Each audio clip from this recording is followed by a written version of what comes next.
नमस्कार दोस्तों, आप सभी का स्वागत है। आज हम पढ़ेंगे डोनग्यू वर्सेस स्टीवनसन का केस। 1932 का ये केस है और टॉर्ट में one of the most important case में ये आता है।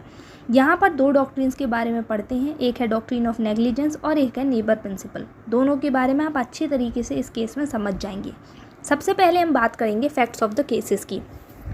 सबसे पहले सुनिए फैक्ट्स ऑफ द केसेस यानी कि कहानी। 26 अगस्त 1928 को एपेलेंट डोंग्यू यानी कि इसमें जो मेन पार्टी है डोंग्यू, वो अपने दोस्त के साथ एक कैफ़े में जाती हैं। वहाँ पर वो एक जिंजर बियर की बोतल ख़रीदती हैं। जिंजर बियर की बोतल को वो आधा ख़त्म कर लेती हैं। उसके बाद आधी बोतल को वो एक ग्लास में पोर करती हैं। ग्लास में पोर करने के बाद उन्हें पता चलता है कि एक मरा हुआ स्नेल उसके अंदर पड़ा हुआ है, कुछ टुकड़े उसके बचे हुए हैं। देन उसके बाद उन्हें ये पता चलता है कि ये बॉटल जो है ट्रांसपेरेंट नहीं थी, इसलिए वो देख नहीं पाई थी उस बॉटल में कि वो मरा हुआ स्नेल है। उसके बाद उनको शॉक तो लगता ही है और उसके साथ साथ उनके जो पेट में बहुत ही सीरियस दर्द होता है। उसके बाद वो एक केस फाइल करती हैं रिस्पोंडेंट के अगेंस्ट। यहाँ पर रिस्पोंडेंट है डेविड स्टीवनसन, जो कि मैन्युफैक्चर है जिंजर बियर बॉटल्स का। उसके अगेंस्ट केस फाइल होता है और केस फाइल होता है breach of warranty of contract का। क्योंकि ये case breach of warranty of contract का था, इसलिए कोर्ट ने इस कंटेंशन को रिजेक्ट कर दिया। तो यहाँ पर बात आती है अपील की। तो हाउस ऑफ लॉर्ड्स में वो अपील करती हैं और क्लेम करती हैं डैमेजेस, जो भी इंजरी उन्हें हुई है। तो अब इसमें एक इशू रेस होता है इस केस में कि क्या दो पार्टीज़ के बीच में जब कॉन्ट्रैक्ट नहीं है, उस केस में भी क्या मैन्युफैक्चर की रिस्पॉन्सिबिलिटी बनती है कि वो कंपनसेशन देगा मिस डोंग्यू को।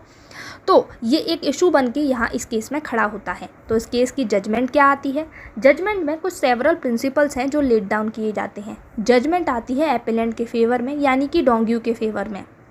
तो यहाँ पर 3 प्रिंसिपल निकल के आते हैं। सबसे पहला ये कि ये आता है नेग्लिजेंस का, कि अगर नेग्लिजेंस हुआ है मैन्युफैक्चर के बिहाफ पर तो वहाँ पर लीगल एक्शन होगा।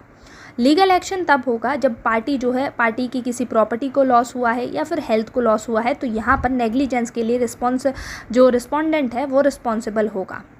दूसरी बात ये है कि अगर पार्टीज़ के बीच में कोई भी कॉन्ट्रैक्ट नहीं है, देन उसके बाद भी जो मैन्युफैक्चर है वो लायबल होगा अपनी गलती के लिए और उसको कंपनसेशन देना पड़ेगा, क्योंकि उसे रीज़नेबल केयर रखनी चाहिए थी जब वो प्रोडक्ट बना रहा था।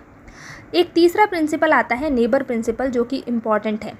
नेबर प्रिंसिपल से पहले होता ये था कि जो कॉन्ट्रैक्ट, ओरिजिनल कॉन्ट्रैक्ट जो पार्टीज़ के बीच में हुआ है, अगर उन पार्टीज़ के अलावा कोई और इफ़ेक्ट होता था तो उसको कंपनसेशन नहीं मिलता था। बट इस केस के बाद यहाँ पर ये प्रिंसिपल लेट डाउन किया गया और कहा गया कि जो डोंग्यू है एज अ नेबर का टाइटल होल्ड करती हैं।